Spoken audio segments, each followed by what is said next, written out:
예, 오늘 말씀을 집을 짓는 하나님이라는 제목을 가지고 사무엘하 7장 11절 말씀을 같이 보도록 하겠습니다. 예, 달랑 한 구절만 읽어서 무슨 말인지 아마 잘 모르실 겁니다. 그래서 오늘 본문 말씀을 좀 면밀하게 볼 필요가 일단 있을 것 같습니다. 그래서 사무엘하 7장을 다 읽지 못했던 부분들을 한번 같이 나누면서 본문의 의미를 좀 살펴보고자 합니다. 그래서 사무엘하 7장을 보게 되면요, 다윗이 드디어 왕이 됩니다. 다윗이 이제 왕이 되는 지점에서 여기에 왕이 됐고, 또 그 7장 1절에 보게 되면 여호와께서 사방의 모든 대적을 파하사 왕으로 궁에 평안히 거하게 하신 때에 그래서 이제는 그 왕이 된 다음에 보니까 하나님의 전이 없는 겁니다. 그래서 이 다윗 왕은 본인이 이제 왕이 된 후에 하나님의 성전을 좀 짓고 싶다, 이런 생각을 하게 된 겁니다. 그래서 오늘 이 본문의 7장 11절에 대한 배경은요, 바로 하나님의 전을 어떻게 지을까라고 하는 이제 그런 배경에서 출발을 하게 됩니다. 그래서 7장 2절을 한번 보시면요, 7장 2절, 사무엘하 7장 2절을 보시면, 왕이 선지자 나단에게 이르되 볼지어다 내가 백향목 궁에 거하거늘 하나님의 궤는 휘장 가운데 있도다. 자, 여기서 하나님의 궤는 휘장 가운데 있어요. 그래서 하나님이 거하실 곳이 없었던 거예요. 그래서 이 부분에 2절에 대한 배경이 신명기 12장 5절이 이 배경이 해당이 됩니다. 그래서 오늘 조금 말씀을 찾아볼 구절들이 좀 많이 있는데, 신명기 12장 5절을 한번 보도록 하겠습니다. 신명기 12장 5절입니다.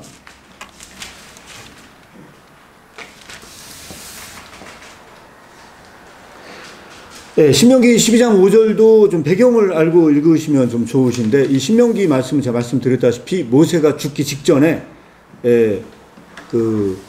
남아있는 백성들에게 너희가 가나안 땅에 들어가게 되면 이렇게 살아라 하는 일종의 그런 설교 말씀이라고 말씀을 드렸습니다. 신명기 12장 5절 말씀을요, 보시게 되면 좀 분주하게 찾아야 되는 부분들이 있습니다.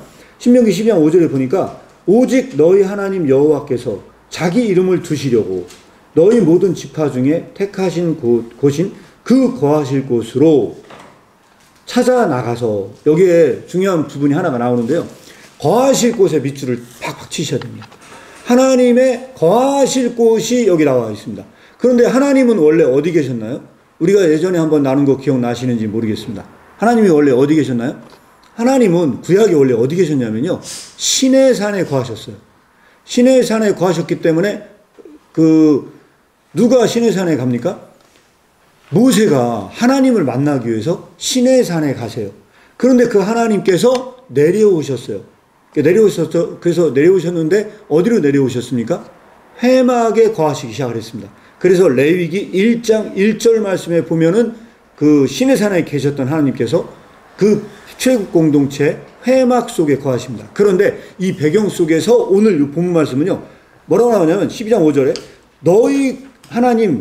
오직 너희 하나님 여호와께서 자기 이름을 두시려고 너희 모든 지파 중에 택하신 곳, 그 거하실 곳을 찾아 나가서, 이렇게 나와 있어요.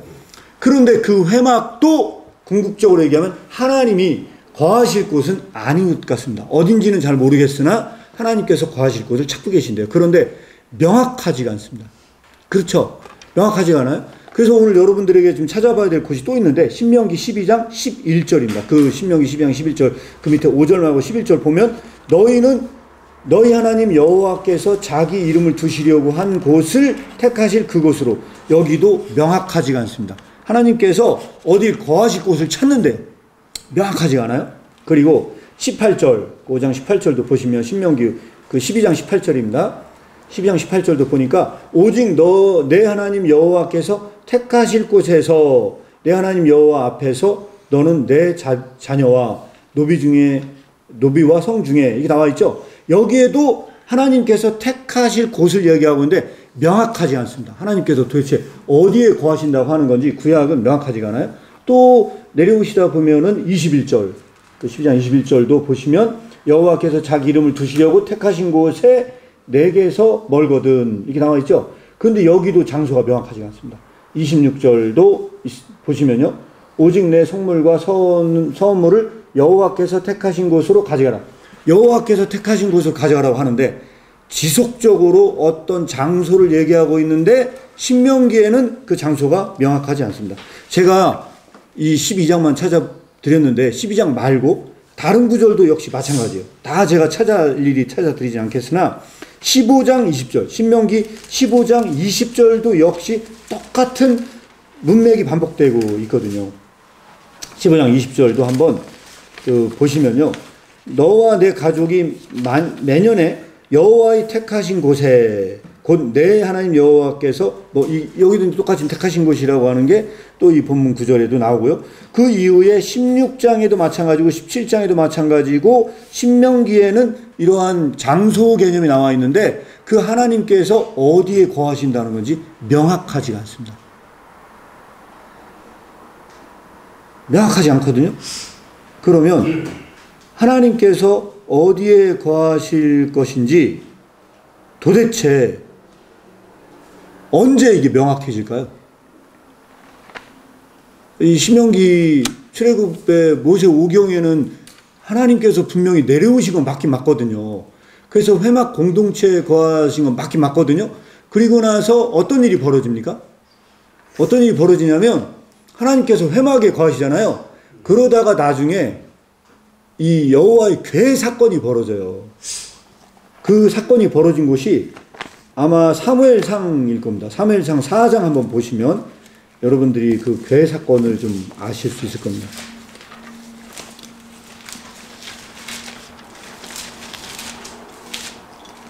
예. 사무엘상 4장 1절에 보니까요.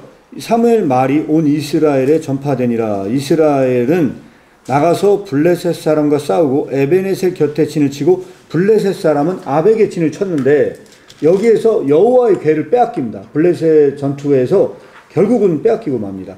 그래서 5장에 가보니까 블레셋 사람들이 하나님의 괴를 빼앗아 가지고 에베네셀에서부터 아스도드에게 이르렀다. 그래서 원래 회막에 계신 그 하나님께서 여호와의 괴는요, 여호와의 임재를 상징합니다. 하나님이 계신 곳을 어떻게 보면은 상징하거든요. 그래서 이 하나님의 괴가 이게 완전히 빼앗겨서 나중에 이 소동이 일어납니다. 그리고 나서 이 여호와의 괴를요, 7장, 사무엘상입니다. 사무엘상 7장에 가보면요, 기아려아림 사람들이 와서 여호와의 괴를 옮겨 산에 사는 아비나답의 집에 들여놓고 그 아들 엘르아살을 거룩히 구별하여 여호와의 괴를 지키게 하였더니 그 괴가 기럇여아림에 들어간 날부터 20년 동안, 자, 여기서 중요한 건 뭐냐면요, 아까 그 회막 공동체가 여호와의 괴로 나왔다 했잖아요. 그 여호와의 괴는 하나님의 임재를 상징하거든요. 그런데 그 괴가 기럇여아림에 들어간 날부터 20년 동안 오래 있은지라 이스라엘 족속이 여호와를 사모하더라. 아모란 시대입니다. 하나님의 괴가 있을 장소가 없어서 20년 동안 기럇여아림에 있었다는 거예요. 이 사건이 오늘 7장과 연관이 되어 있는 겁니다. 오늘 7장에 이렇게 여호와의 괴를 가지고 온 사람이 누구냐? 이 가지고 온 사람이 누구냐면 이게 다윗입니다. 다윗이에요. 그러면 하나님의 있을 곳을 어딘가 정해진 적이 없어요. 구약 전체에서. 언제 정해지느냐? 여러분들이 어디를 보시면 되냐면요, 시편 132편 한번 봐보세요. 시편 132편입니다. 다윗의 이 저자 미상인데 이건 다윗을 이야기하는 거거든요. 그래서 130편에 보면 여호와여 다윗을 위하여 모든 구심을 기억하소서라고 하면서 시편 130편 5절을 보면요, 여호와의 처소 곧 야곱의 전능자의 성막을 발견하기까지 하리라 하였나이다 하면서 이 성막과 괴 문제가 여기 나와요. 하나님께서 거하실 처소가 없었어요. 다윗까지 없었거든요. 그리고 나서 시편 132편 바로 그 차진 구절에 13절 14절이 핵심적인 얘기입니다. 13절 14절 보니까 뭐라 나오냐, 여호와께서 시온을 택하시고 자기 거처를 삼고자 하여 이르시기를. 명확히 나오죠. 하나님께서 신명기만 하더라도 어디에 거할지 몰라. 택하신 곳이라고만 나와 있지 하나님께서 어디에 거한다고 말한 적이 없어. 그런데 여기서 명확히 나와요. 여 시온에 택하실 곳을 정했다는 거예요. 그리고 이는 나의 영원히 쉴 곳이라. 내가 여기 거할 것은 이를 원하였습니다. 내가 이 시온에 거할 것을 내가 원했어. 그래서 하나님께서 여기에 거할 거야 라고 얘기하는 게 이 구약에서 말하고 있는 바입니다. 자, 그럼 이 시온은 어디를 말하는 걸까요? 이 시온산이 어디에 있나요? 이 시온산이 바로 다윗성입니다. 다윗이 여기다가 성전을 지어요. 성전을 짓거든요. 성전을 짓고 그리고 여기에 다윗이 예루살렘이거든요. 그러니까 예루살렘은 어떤 땅입니까? 거룩한 땅이에요. 하나님께서 거하실 장소예요. 이렇게 이 본문에 대한 배경사를 여러분들에게 말씀을 드리면 이런 정도로 말씀을 드릴 수 있습니다. 그런데 여기서 중요한 뭐냐면요. 그럼 예루살렘은 어떨까요? 예루살렘은 이방인의 성이었나요? 아니면 이스라엘의 성읍이었나요? 여러분들이 생각하실 때는 예루살렘은 이스라엘 성읍입니까? 아니면은 이방 족속의 성읍입니까?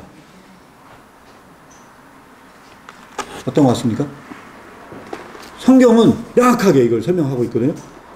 대부분의 성경 주석가들이요, 예루살렘이라고 하는 성읍이 어디에 있느냐? 창세기 14장 18절이 정확하게 예루살렘의 태초의 성읍이었대요. 그렇게 얘기를 하거든요. 그러면 창세기 14장 18절에 보니까 살렘 왕 이야기가 나와요. 그 살렘 왕의 이 살렘이요, 예루살렘이었대요.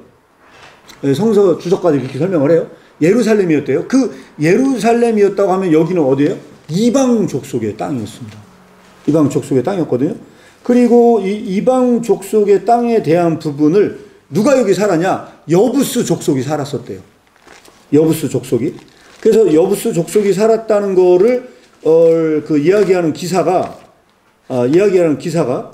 사사기에도 등장을 하고요. 사사기 1장을 한번 여러분들이 찾아보시면 찾을 것이 조금 있습니다. 사사기 1장 21절입니다.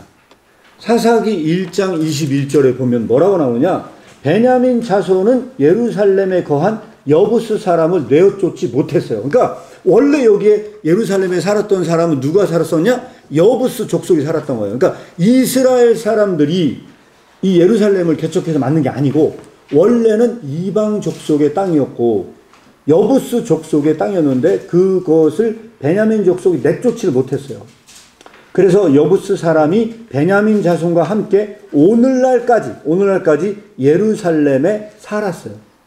그러니까 여기도 계속해서 그런 싸움의 땅이었어요. 지금은 어떤가요? 지금은 어떤 것 같습니까? 예루살렘이 지금은 싸움의 땅인가 아닌가요? 그때만 그런 게 아니고 지금도 거기는요 싸움의 땅이에요. 지금도 싸움의 땅이거든요. 누가 있습니까 거기에?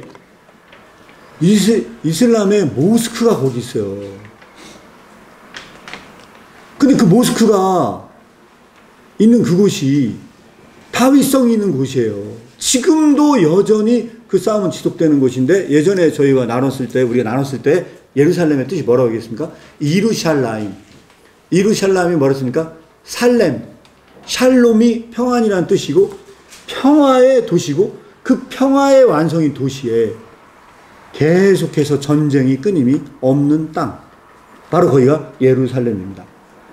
이 다윗 시대에 여기를 점령을 해요. 여기를 점령해서 여부스 족속을 싹 다 내쫓은 사람이 누구냐? 라면 그 사람이 누구예요? 그 사람이 다윗이에요. 그 사람이 다윗이에요. 그리고 이 다윗이 오늘 본문 9절에 여기에 여호와의 전을 놓고 싶어하는 사람이 다윗 왕이었습니다. 그런데 오늘 본문 9절은 좀 이게 애매한 부분이 하나가 있습니다. 자, 여기까지 배경 설명은 제가 말씀을 드렸습니다. 배경 설명 말씀을 드렸는데 이 7장은 좀 문제가 있어요. 어떤 문제가 있냐? 그래서 나단 선지자가 7장 3절입니다. 오늘 본문 말씀을 다시 돌아와서 사무엘하 7장 3절을 보시게 되면요. 나단이 왕께 고하되 여호와께서 왕과 함께 계시니 무릇 마음에 있는 바를 행하라. 아, 마음에 있는 바를 행하라. 그러니까 뭐 하는 겁니까?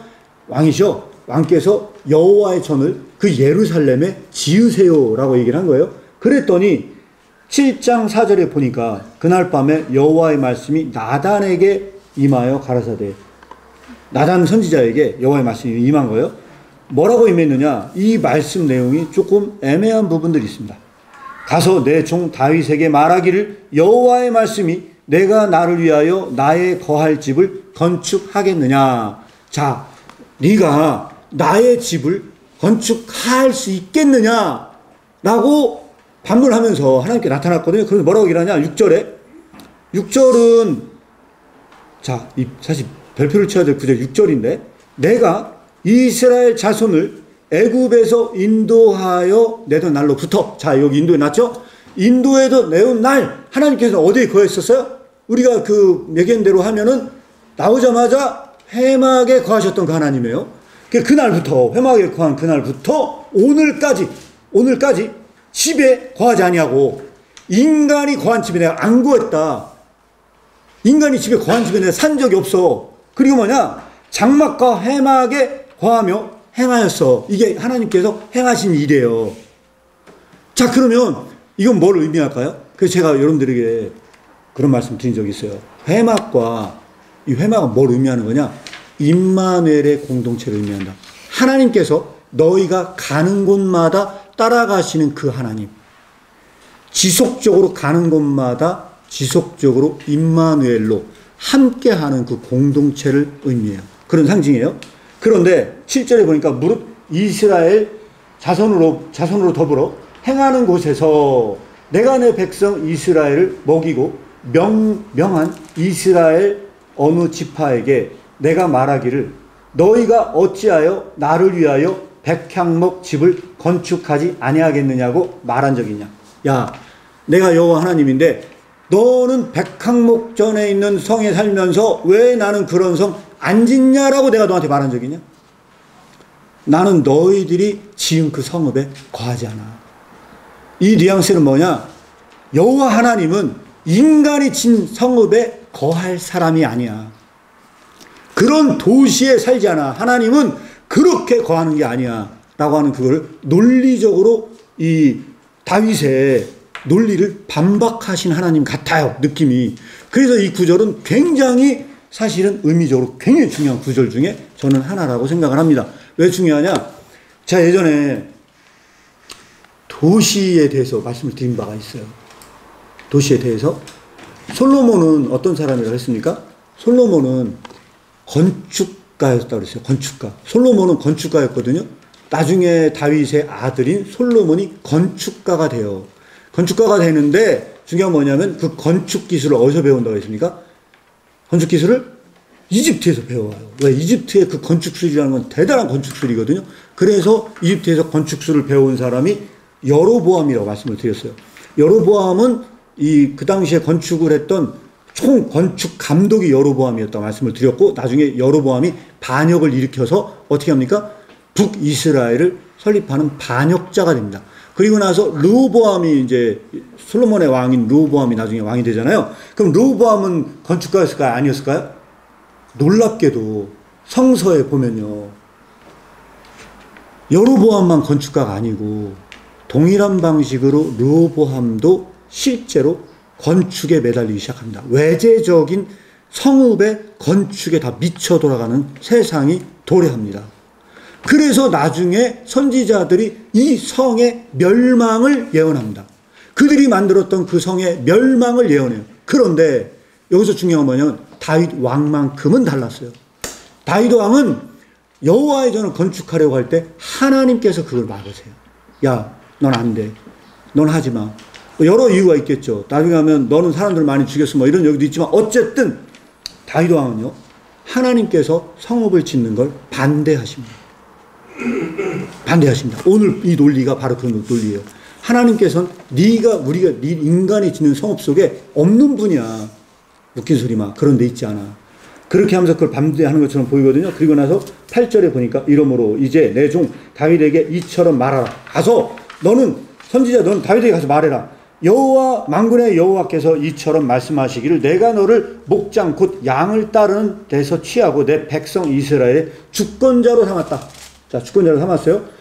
자, 9절 보니까 내가 어디를 가든지 내가 너와 함께 있어. 자, 여기서 내가 너와 함께 있어. 밑줄 팍팍 치세요. 내가 너와 함께 있어. 이게 바로 임마누엘이에요. 하나님께서는 인간이 만든 성읍 속에 갇혀있는 게 아니고 네가 가는 곳마다 그곳에서 너와 함께 있는 그 하나님이야. 하나님은 그렇게 있어. 내 모든 대적을 내 앞에서 멸하신 즉 세상에서 존귀한 자의 이름같이 내 이름을 존귀케 만들어 줄 것이다. 나는 너와 함께 있는 거야. 그런 성 속에 갇혀있는 게 아니고 너와 함께 있는 그 하나님이야. 그 하나님이 이렇게 말씀하세요. 내가 또 내 백성 이스라엘 위하여 한 곳을 정하여 저희를 심고 저희로 자기 곳에 거하여 다시 옮기지 않게 하며 밑줄 팍팍 치세요. 나 여호와 하나님은 어디 고정된 분이 아니고 저희가 자기 곳에 거하여 다시 옮기지 않게 하며 악한 유로로 전과 같이 너희를 해하지 못하게 하여. 이게 좀 말이 굉장히 애매해요. 왜? 그러면 옮기지 않게 한다는 얘기는 외제적인 성전을 져서 더 이상 여호와께서 고정된 장소에 옮기지 않는다는 이야기인가? 애매하죠. 그래서 오늘 이 본문 구절에 대한 해석을 하려고 하는 건데, 그리고 나서 오늘 읽었던 11절이 나오는 겁니다. 전에 내가 사사에게 명하여 내 백성 이스라엘을 다스리던 때와 같지 않게 하고, 사사들이 다스리던 때와 같이 하지 않겠다. 내가 이제 앞으로는 너를 모든 대적에서 벗어나 평안케 할 것이다. 이 평안이라는 도시의 이름이 뭐예요? 예루살렘. 예루살렘의 이름이 이 평안의 의미를 갖고 있는 도시야. 그런데 이 도시에서 너를 평안하게 할 것이다 얘기를 하고 있어요.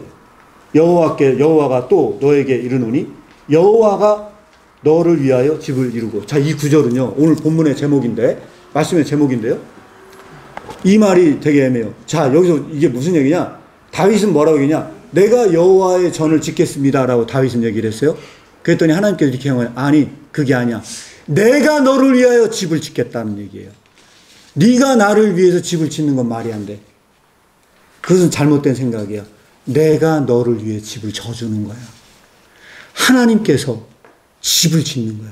너를 위해. 이 구절은 그 얘기예요. 하나님께서 그 생각을 돌려놓은 거예요. 내가 너를 위해 내가 집을 짓겠어 라고 하는 얘기예요. 그럼 이 집은 어떤 집일까요? 이게 여기서 이제 애매한 물음표가 되는 겁니다. 그럼 여기서 다윗에게 하나님께서 집 지어준다는 이야기가 외제적인 집 같습니까? 여러분들이 생각할 때? 이게 그래서 애매한 겁니다. 이거를 외제적인 집으로 생각할 수 있느냐라고 하는 게 물음표라는 이유가 그 뒷구절에 나와 있어요. 어떤 구절이냐?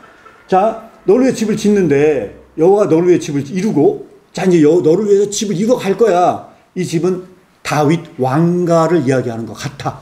보니까 그냥 일반 집이 아니고요. 왜 그러냐? 12절 보니까요. 내 수완이 차서 내 조상들과 함께 잘 때 내가 내 몸에서 날 자식을 내 뒤에 세워 그 나라를 견고케 할 거예요. 자, 그럼 여기서 뭐냐? 이 나라는 이 집은 그냥 뭐 이렇게 나가서 집 짓는 이런 얘기가 아니고 너의 왕가를 만들어 주고 그 집을 견고케 할 거야.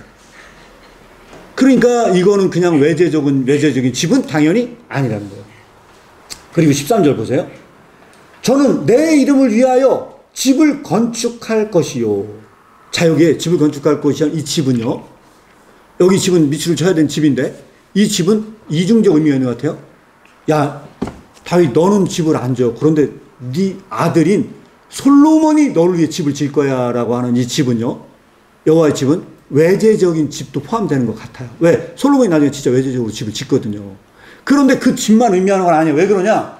이 집을 건축할 것이지만 나는 그 나라 위를 영원히 견고케 할 거야. 그러면 영원히 견고케 한다는 이 집은 외제적인 집만을 얘기하는 게 아니고, 그렇게 너의 자손들이 영원히 그 집이 견고하도록 내가 이걸 할 거야 라고 하는 이 7장의 이 사실 이야기는요, 단순하게 그냥 외제적으로 보이는 절대로 집 문제가 아니라는 거예요. 제가 봤을 때는 그런 문제로 보여집니다.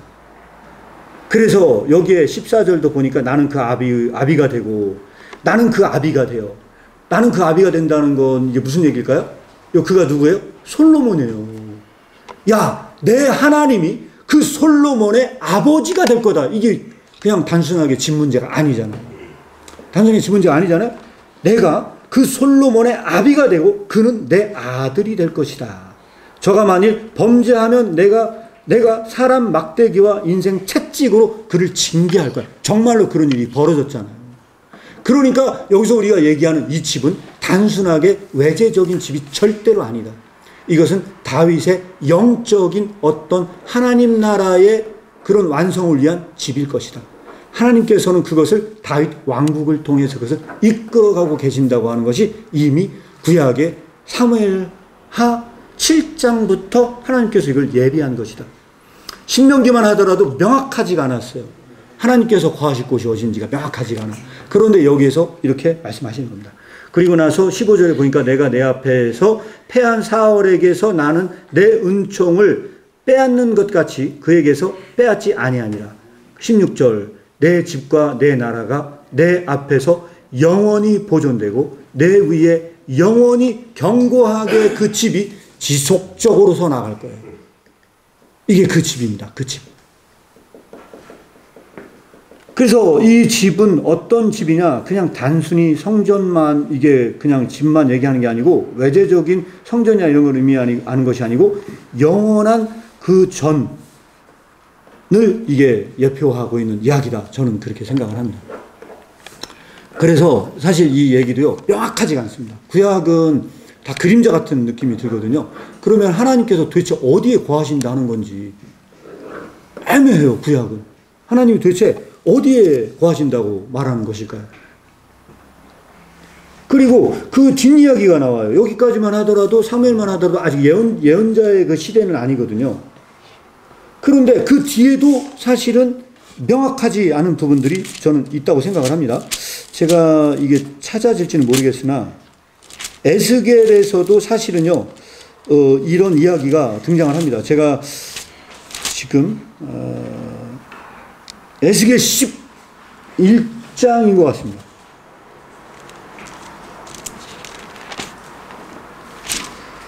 에스겔 11장도 궁극적으로 뭐라고 나오냐면 16절입니다.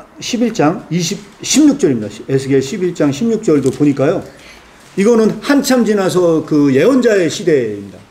예언자의 시대인데 에스겔서 11장 16절에도 보니까 그런즉 너는 말하기를 주 여호와의 말씀에 내가 비록 그들을 멀리 이방인 가운데 내쫓고 열방에 흩었으나 그들이 잃은 열방에 내가 잠깐 그들에게 성소가 되리라 하셨다 하고. 자, 그러면 이 얘기는 무슨 얘기입니까?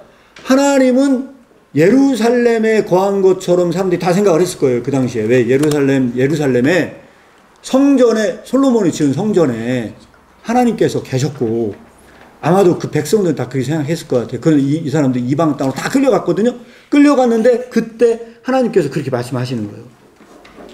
이방인 가운데 쫓고 열방으로 니들이 흩어졌지. 그들이 잃은 열방에서 내가 잠깐 그들에게 성소가 될 것이다. 그러면 이게 무슨 얘기입니까? 이스라엘에만 있는 게 아니고 이 하나님께서 니들이 끌려간 그 이방 땅에 내가 너의 성소가 되어줄게.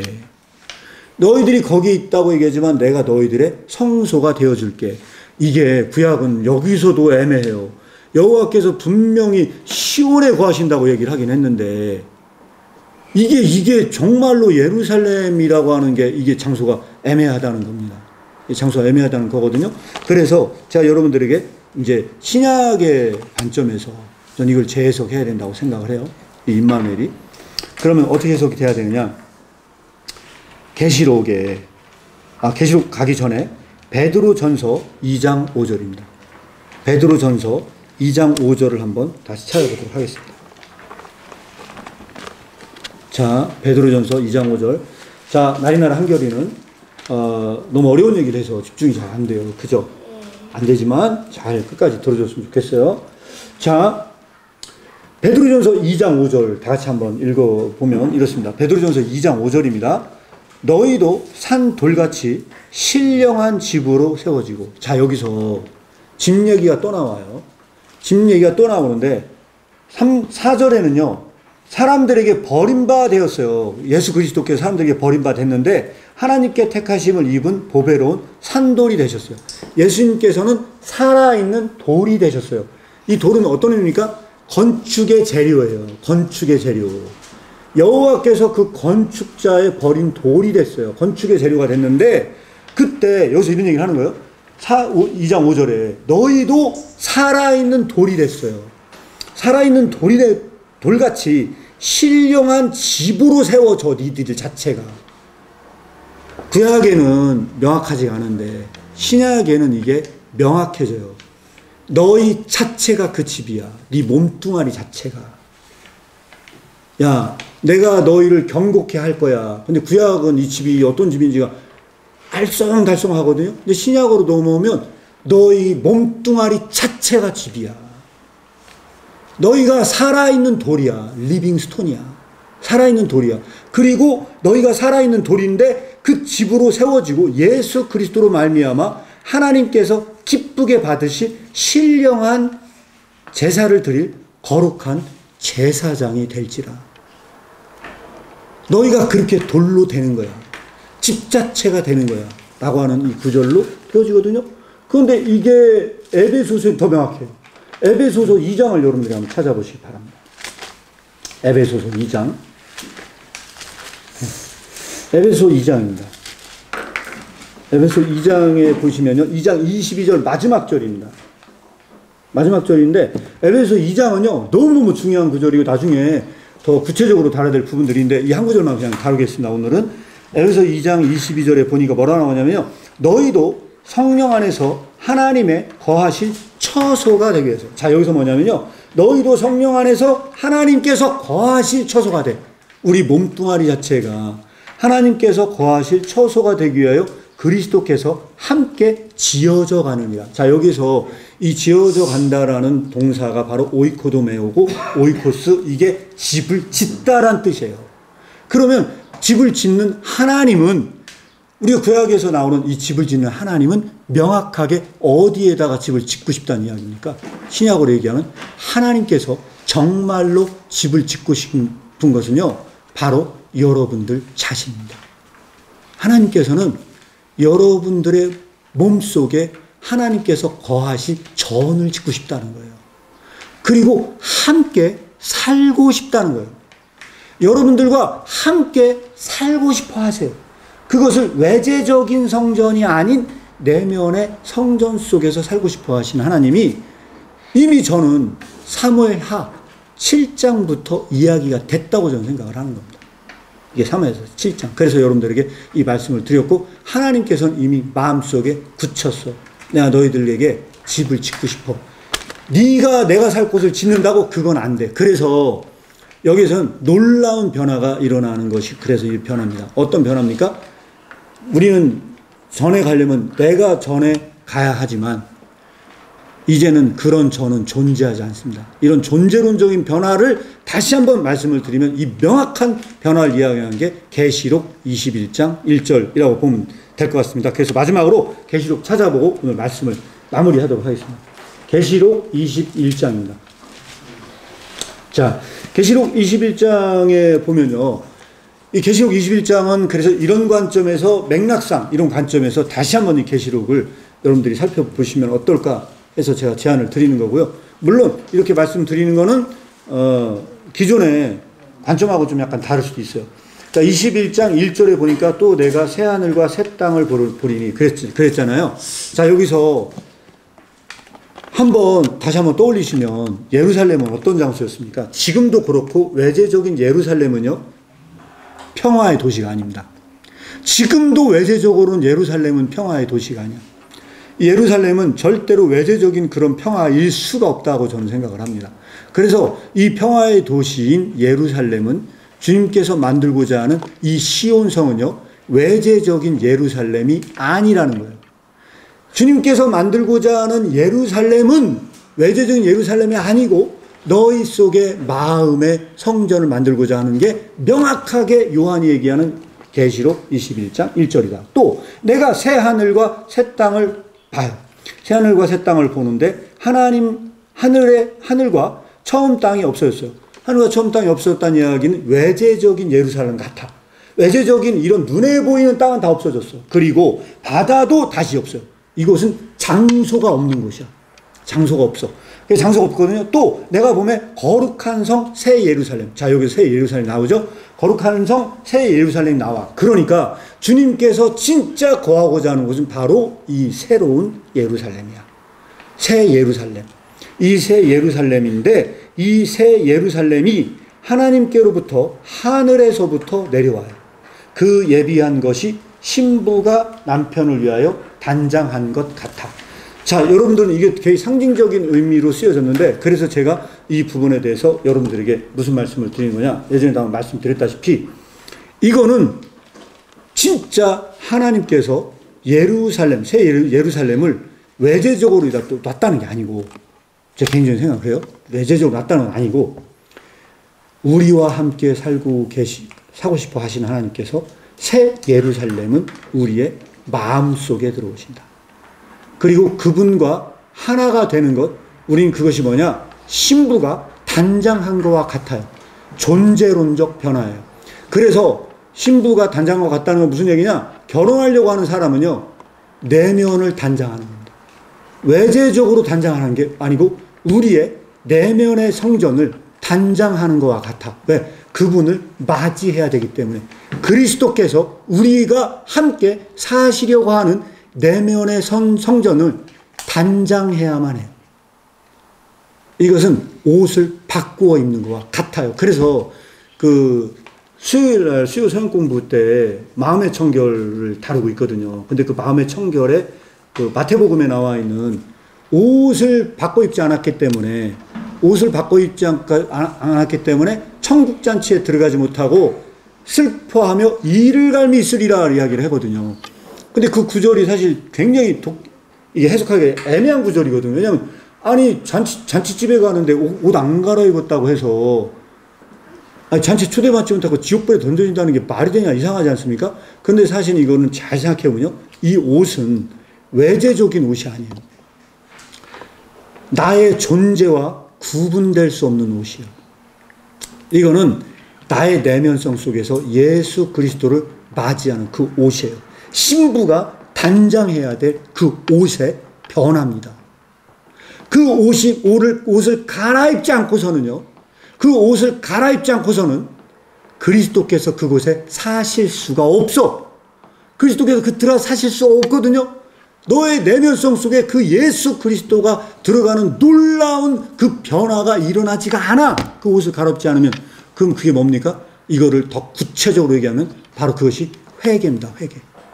옷을 갈아입는다는 건 내면성 속에서 회개 운동을 하는 거예요. 완전히 그 존재 자체가 변화가 일어나는 겁니다.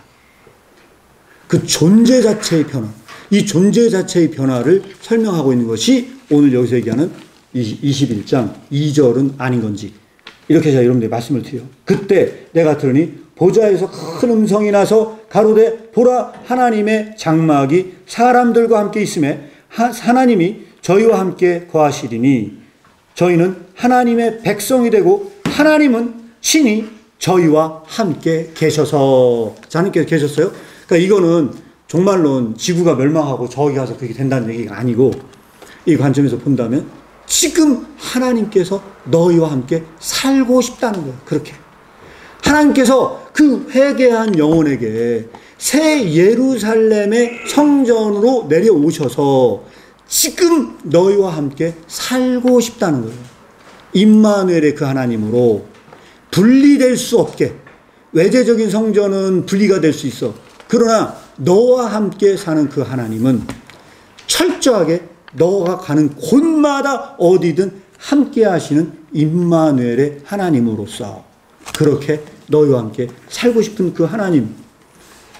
이 하나님의 열정이 여러분들 느껴지십니까? 그리고 4절에 보니까 이렇게 나옵니다.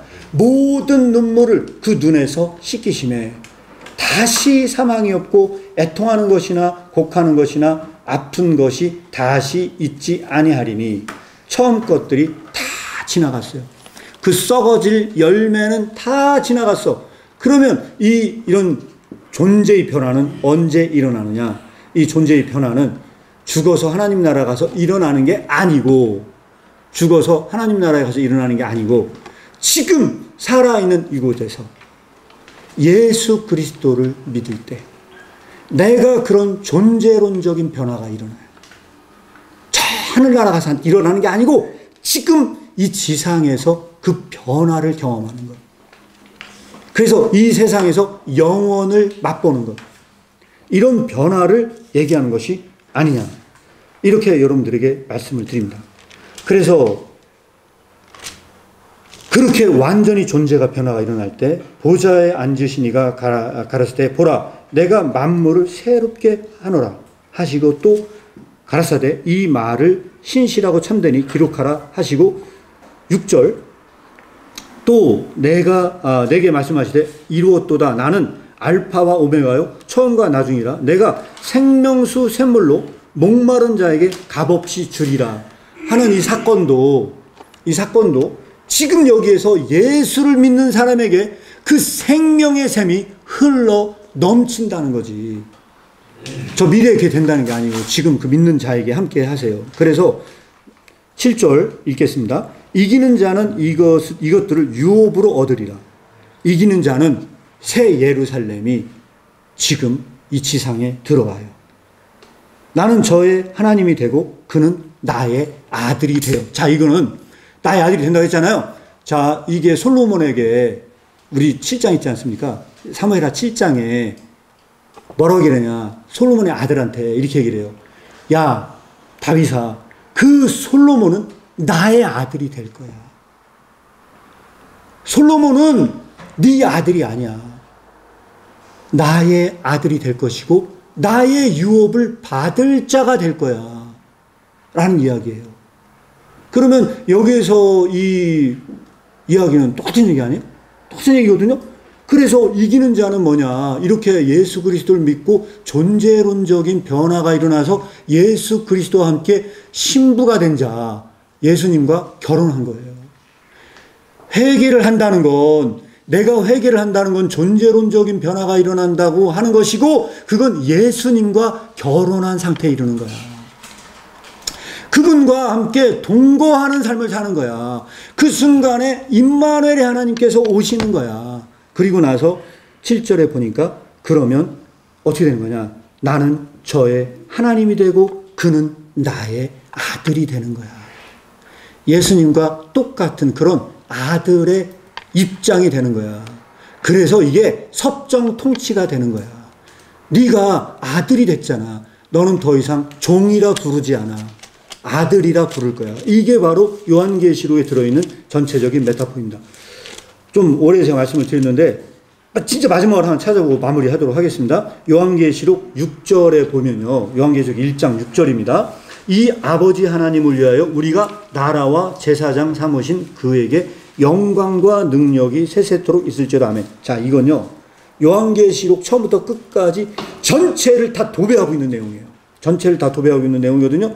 요한계시록 전체는 다 왕이 됐다는 거예요. 너희들이. 예수 그리스도의 아들이 됐고 니들은 다 이런 왕적 통치에 있다는 얘기가 1장 6절의 이야기입니다. 그 아버지 하나님을 위하여. 그 아버지 하나님.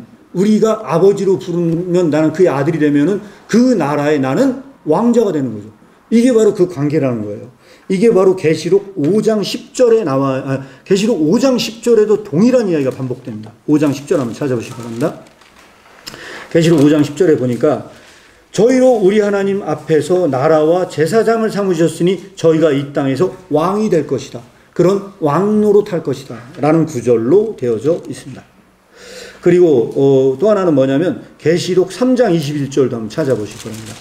계시록 3장 21절도 이기는 그에게 내가 그 보좌에 함께하여 그 내 보좌에 함께하여 주기를 내가 이기고 아버지 보좌에 함께 앉은 것 같이 하리라. 자, 함께 통치를 하는 겁니다. 그리고 나서 계시록 22장 맨 마지막 절 한번 봐보죠. 계시록 22장 맨 마지막에 5절, 22장 5절, 맨 마지막 22장 5절에 보면은 다시 밤이 없겠고 등불과 햇빛이 쓸데없으니 이는 주 하나님이 저희에게 비추심이라 저희가 세세토록 왕이 될 것이다. 자, 이게 바로 요한복음의 요한계시록에 처음부터 끝까지 1장부터 맨 마지막까지 뭘 얘기를 하려고 하느냐? 너희가 하나님의 아들이 된다는 겁니다. 아들이. 근데 이 아들은 언제 되느냐? 죽어서 하나님 나라 가서 하나님의 아들이 된다는 게 아니고 이 지상에서 네가 예수 그리스도를 믿을 때 예수님과 함께 동거하는 삶을 살아. 그래서 너는 신부가 되는 거야. 신부가 되는 거야.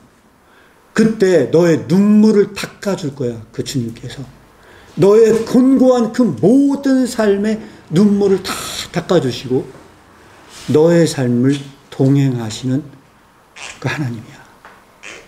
이게 요한과 사무엘하에 다 연결되는 이야기라고 생각합니다. 여기 앉아 계신 모든 카리스교회 성도님들은 그렇게 신분이 상승된 분들이십니다. 여러분들은 얼마나 여러분들의 삶을 아끼고 그동안 갖고 왔습니까? 주님께서는 여러분들과 동행하며 여러분들의 존재를 가꾸기를 원하십니다. 여러분들은 얼마나 그렇게 아름다운 삶을, 내면성을 갖고 오셨는지요. 이제 우리에게 남은 과제는 딱 하나가 남았습니다. 주님께서 아름다운 동산을 주셨습니다. 가꿔야 할 과제가 남습니다. 예. 이거를 말라 죽게 하면 안 됩니다. 거기 나와 있는 모든 것을 더욱더 아름답고 빛나게 가꿔야 할 사명이 존재합니다. 그래서 우리가 이 하나님 나라의 이 사명을 모두들 잘 가꿀 수 있는 성도님들이 되기를 축복합니다. 말씀을 마치겠습니다.